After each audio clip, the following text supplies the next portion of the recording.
बताइला घरला की हो ले त सोच जोड़ी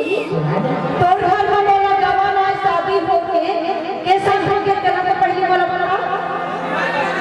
25 साल हो गए ना आई वो बंधु झा लइका घर का पाके जवान हो गए पर बिहार करे लइको के तब होला ये साड़ी हा अंधी साड़ी में सिर के मैं तो दिल कोई भैया तो ये सोचे तो साथ तो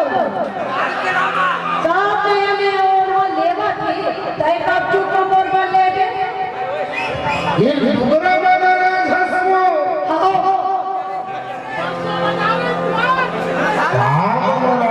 देखे देखे एकरे में बैठा दीदी बहनी वो का मोर गोटा था ऐसे निधारे मधुर मधुर ताम आगे बढ़ो चिंता वो कैसे बोल जे भूपेश बघेल छत्तीसगढ़ मुख्यमंत्री बने बहुत बढ़िया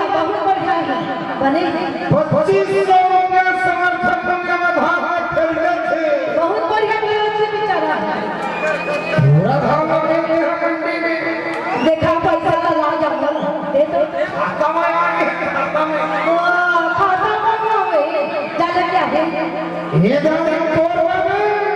काली भी मोर बता कोसा के सारे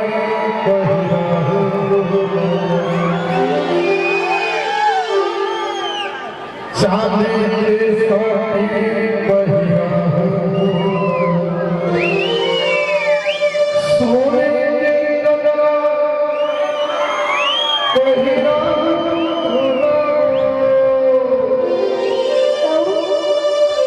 उन्नी के ले जाओ भेला के झूला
जान के जान